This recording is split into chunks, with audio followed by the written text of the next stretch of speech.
I am Scotty Killjoy. Today I'm joined by Rondy Wooten. Jerel Rosebar. Gigi Austin. And we are A State of Gaming. We're here to bring you all the news about gaming, the industry, and all those things of that sort. So today we're going to talk about the pros and cons of graphics versus mechanic versus story. Now, what do you guys think is most important in your gaming experience? The graphics, the gameplay mechanics, or the storyline? So how do you guys feel about this? If I had to rate them, I'm putting gameplay up at top. I mean, that's what you with games is play them. So I don't care about, they're not a book, so I don't care about the story as much. They're not movies, so I don't care about the visuals as much. That's the one thing that makes games different from other forms of media, is the experience of agency and play. So at the top of my list is the way it plays. After that is the story, because that's a good solid backbone of gameplay mechanics. And then graphics, because I mean, if you have the other two, that's the thing that doesn't matter as much. That's the thing that doesn't make or break the experience. So yeah, mine would be gameplay mechanics, as long as it's fun to play, and then, you know, story is a plus, and then if it looks pretty, then that's just icing on the cake. I think I'd have to agree with you on that. I feel like when it comes to your gaming experience, the most important thing about your gaming experience is playability. Like, whether or not you can play this game successfully and have fun while doing it.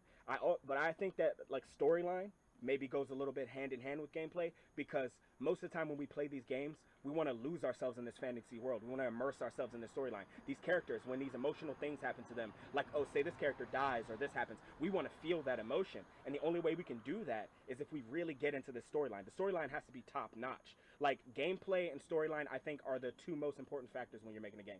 Visuals, not so much. I mean, think about all of the good games people played on Sega Genesis or N64, Super Nintendo, Dreamcast, stuff like that. Games that looked okay, but weren't like the most visually pleasing games, but still the storyline and the gameplay just really just made you immerse yourself and jump into that world. You just really felt like you were there, like you were these characters.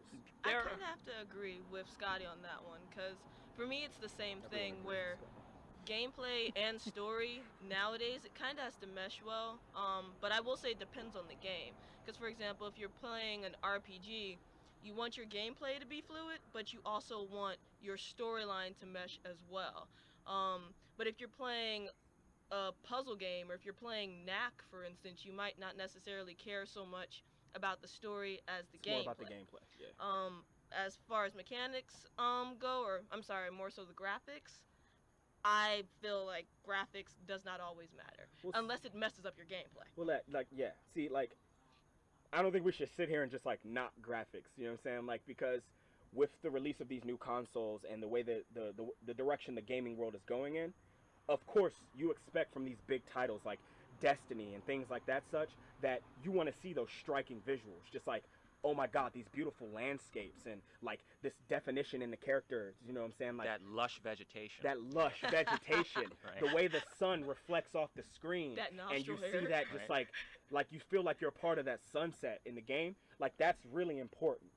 But I think, as most of us have noted here, that it's all about gameplay and storyline. Yeah. I mean, I agree with the gameplay. I prefer the gameplay to be really good. The graphics, I'm trying to figure out your status. Like, a racing game, it's mostly about graphics. But when you do a platform, pretty sure it's or mostly RPG, about gameplay. I think about mechanics. It depends, it's a little bit of both. It's mostly about racing. You have driving sims like Turismo Like that are Turismo. more about the realism of the graphics and the the handling and the presentation and stuff. But then you have like Burnout that's more about visuals than it is about mechanics, because they're not trying to be realistic. They're not trying to handle. It's just about being fun. They're trying to make So you I think go that apeshit depends crazy with in racing games, whether you're having a simulator or like an arcade style game. Although they now tend to focus on having the balance of both, just because you want to see your pretty ass red Ferrari going down the street and all of its detail down to its tire tread, but you also want to control it too. Why a red Ferrari? Because why Why not a Corvette? But I mean, the key thing that you said though, that's right. High fives to Corvettes. Sponsor us. Send me one. Yes. Send us 8. Send us 8 Corvettes. I'll go we with only need 4, but I'll go with the 8. Lamborghini though. Thank you. And a couple more we use for off-screen Raymond Hill. But with the key thing you said was like nowadays, and so I mean, you look at games like Mega Man on the old like NES, or things like Streets of Rage or Altered Beast or whatever. It's likened to a book. The way you don't get the visuals and you don't get all of the information, so your imagination builds half the story. So part of getting lost in that world is kind of you deciding what's really going on and you interpreting the gameplay to mean what it means, or you being able to kind of put your own character into the lead role there. Like when you play the silent protagonist in an RPG or something, you feel more attached to that because it's you personally in that game. But if the character's already written for you, or there's already so much given to you, you just have to enjoy what the creator gave you. That makes sense. And I think it takes away from the experience of making that game your own, of personalizing the experience. When I play Streets of Rage with my brother, for example, it's like I'm Axel, he's Max, and we're going through, with our own thoughts and intentions. That's what I was saying. We're creating the exactly. experience. It's all about that storyline and that gameplay. Like, you're a part of that game because of the way it plays and immersing yourself in that storyline. The graphics didn't matter. Not the storyline that's given, though. I mean, the meaning that we bring to it when we play it. I understand that, but the storyline itself has to be good in order for you to bring that personal vibe to it. I don't know what Mr. X wanted in Streets of Rage. He sent out 800 billion assailants who all look the same and were named Alex. Yeah. And then, like... They were twins. If he wanted them to be successful, he shouldn't have given them life bars. And the guy, They were infinite tuplets. They were infinite tuplets, is what they were. They were. I mean...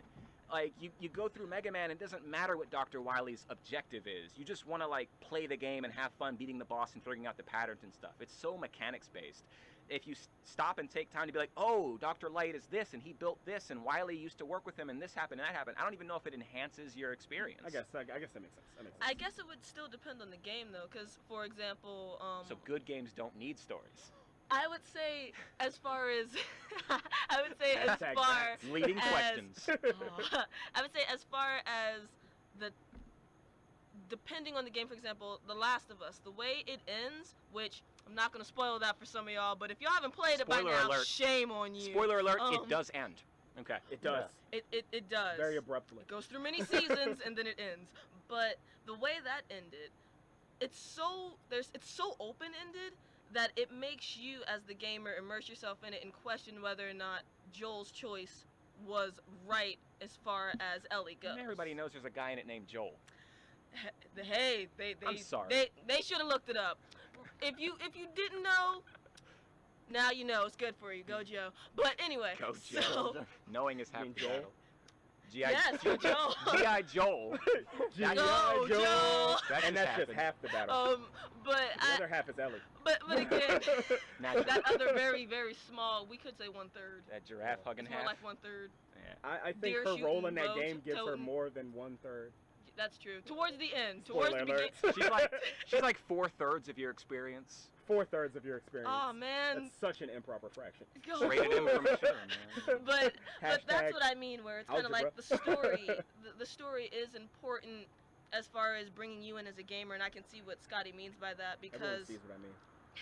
because it depends on how tight that story is. As in, is everything played out and spelled out for you like you're going through an old Goosebumps book of your R.L. journey? Stein shout out. Or is We're going it back in the day. here are some story That was a elements that are somewhat open-ended, but we're not going to give you all the answers.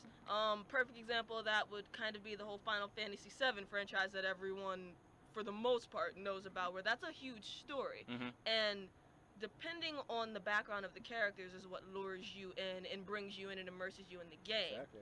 But I can understand where you're coming from, where a lot of games in the past didn't have to rely on story. Yeah, they just weren't All built that that way dilly-dally, from the ground shilly-shally. up. All the shilly-shally. All the I guess shilly-shally in it's the a world. difference. It speaks to the difference in the way games are manufactured today. I mean, now games are conceptualized from a narrative standpoint before they're even like coded and built and designed. So they think of they storyboard it basically, and then they create the game around that story. Whereas back then, the game was made first, and it was a very And then mechanics they worried thing. about the rest. Because we had limited resources back then, or they never worried about it. You know, in games like Pac-Man or Pitfall or Asteroids, it was just very rudimentary in its design, where it was all mechanics, because you didn't have any other choice. It wasn't until we got into those like PC all text-based adventure games that narrative really became a thing, and it wasn't until like the Japanese started making those RPGs and stuff, or even games like D&D, where story became just as integral as gameplay.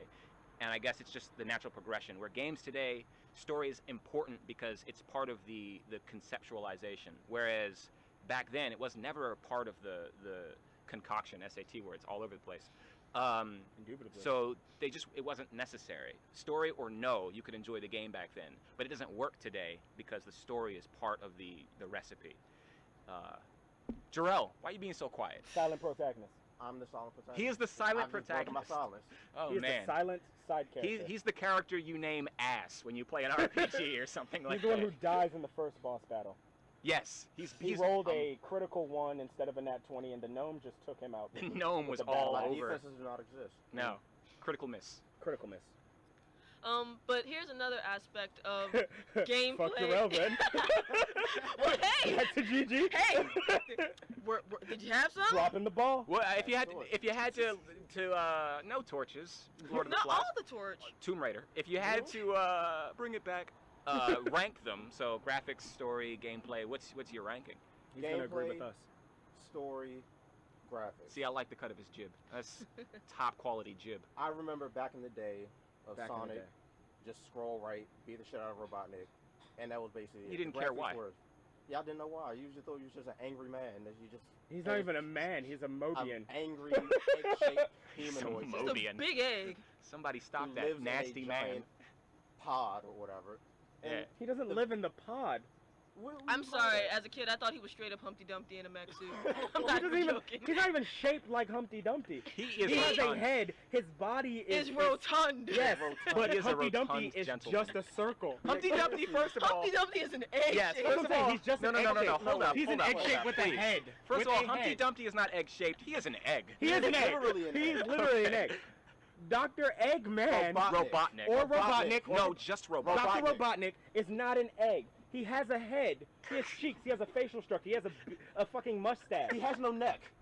What the fuck does that have to do with him being an egg? Eggs on neck. All right.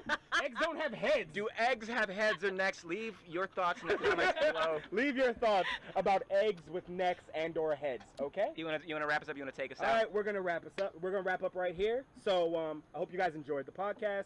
I am Scotty Killjoy. Rondy Wooten. Egg activist Jerel Rosebar.